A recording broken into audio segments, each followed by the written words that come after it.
দর্শক, ইতিমধ্যেই জাতীয় নির্বাচনের কয়া নাড়ছে ভোটারদের দুয়ারে দুয়ারে। প্রার্থীরাও প্রচারে পিছিয়ে নেই। নিত্য নতুন হচ্ছেন নতুন নতুন জোট। আমরা জানি ইতিপূর্বেই আমাদের মধ্যে সবচেয়ে বেশি সাড়া ফেলেছে ইসলামিক ঐক্যজোট। অনেকেই যেটিকে জামাতের নেতৃত্বাধীন ঐক্যজোট বলে চিনে থাকেন। যাই হোক না কেন, আপনাদের ভাষায় আজকের ভিডিওটি জামাত নেতৃত্বাধীন ইসলামী ৮ দলের মূল নেতারা কোথায় কোথায় নির্বাচন করবেন, কোন কোন আসনে নির্বাচন করবেন, এটা নিয়ে আজকের আমাদের ভিডিও। এই ভিডিওতে আপনি অবশ্যই নতুন কিছু পাবেন, এজন্য ধৈর্য সহকারে আমাদের ভিডিওটি পরিপূর্ণ দেখবেন। প্রথমেই আমরা আসি আমাদের সুপরিচিত সবার প্রিয় মামুনুল হক সাহেব খেলাফত মজলিসের রিশকা মার্কায় নির্বাচন করবেন। মামুনুল হক কোন কোন আসনে নির্বাচন করার জন্য ইতিমধ্যেই প্রস্তুত নিয়েছেন, চলুন আমরা জেনে আসি। মামুনুল হক মোট 3টি আসনে নির্বাচন করবেন বলে জানিয়েছেন, তবে তার থেকে 2টি আসনে নির্বাচন করবেন তাতে কোনো সন্দেহ নেই। 1 নম্বরে মামুনুল হক বর্তমানে যেখানে অবস্থান করছেন ঢাকা 13 আসন।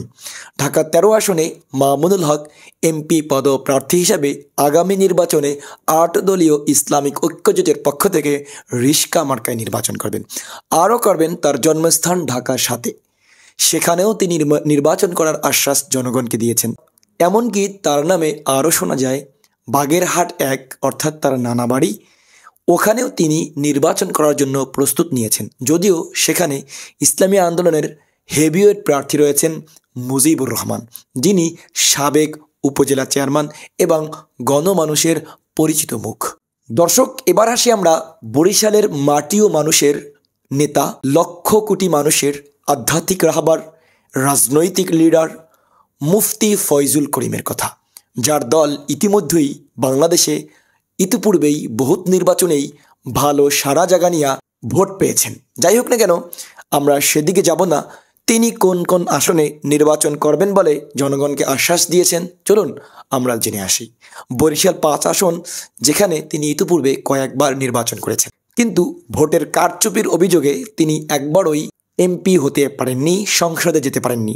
তবে জনগণ বলছে এবার যাই হোক না কেন বরিশাল 5 থেকে ইসলামিক 8 দল ঐক্যজোট হয়ে মুফতি ফয়জুল করিমকে হাত পাখা মার্কায় নির্বাচন করিয়ে সংসদে নেবেন ইনশাআল্লাহ। যাই হোক না কেন, মুফতি ফয়জুল করিম কি শুধু বরিশাল 5 আসনেই নির্বাচন করবেন?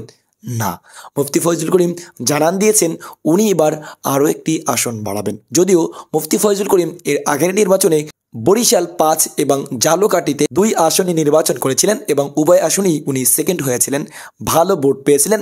যদি কারচুপি না হয়তো তারা দাবি করেন তারাই নির্বাচিত হতেন, সংসদে যেতেন। বরিশালের মাটি ও মানুষের নেতা মুফতি ফয়জুল করিম 2026-এর নির্বাচনে বরিশাল 5 এবং বরিশাল 6 বাকেরগঞ্জ এই 2 আসন থেকে উনি লড়বেন হাত পাখা প্রতীকে 8 দলের পক্ষ থেকে। দর্শক, এরপরে 3 নম্বর তালিকা রয়েছে বাংলাদেশের বর্তমানে সবচেয়ে সর্বোচ্চ ইসলামিক দল, ইসলামিক রাজনৈতিক পার্টি জামায়াত ইসলামী বাংলাদেশ। দাড়িপাল্লা নিয়ে জামায়াত ইসলামী বাংলাদেশের আমির ডক্টর শফিকুর রহমান লড়বেন ঢাকা 15 থেকে।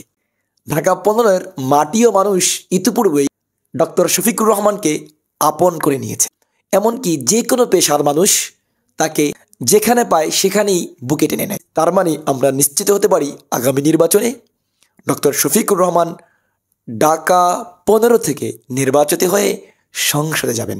এমনকি তার নামে আরও একটি কথা শোনা গিয়েছে, তিনি সিলেটের একটি আসনে নির্বাচন করতে চাচ্ছেন, তবে সেটা এখনও লোক সমাবেশে কিংবা গণমাধ্যমের মাধ্যমে তিনি জানায়নি।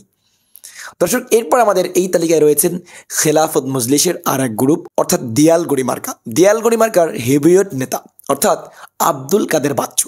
আব্দুল কাদের বাচ্চু কোথায় নির্বাচন করবেন আমরা অনেকেই জানি না, চলুন জেনে আসি। আব্দুল কাদের বাচ্চু হবিগঞ্জ 4, চুনারুঘাট, মাধবপুর এই আসন থেকে নির্বাচন করবেন ইনশাআল্লাহ। এরপর রয়েছেন জামায়াত ইসলামীর আর একজন হেভিওয়েট প্রার্থী, আপনাদের প্রিয় মুখ, পরিচিত মুখ, কারা নির্যাতিত লিডার, জামায়াত ইসলামী বাংলাদেশের কেন্দ্রীয় মজলিসে শুরার সদস্য শফিকুর রহমান মাসুদ। শফিকুর রহমান মাসুদ এবছরও আগের ন্যায় পটুয়াখালী 2 থেকে নির্বাচন করবেন বলে আশ্বাস দিয়েছেন। আর পটুয়াখালীর মানুষ যে কোনো মাধ্যমেই তাকে নির্বাচিত করে জাতীয় সংসদে পাঠানোর জন্য অলরেডি প্রচারণায় সময় দেওয়া শুরু করেছে। এরপর আমাদের তালিকায় রয়েছেন জাগপা, জাতীয় গণতান্ত্রিক পার্টি। এর মুখপাত্র রাশেদ প্রধান। তিনি নির্বাচন করবেন পঞ্চগড় থেকে।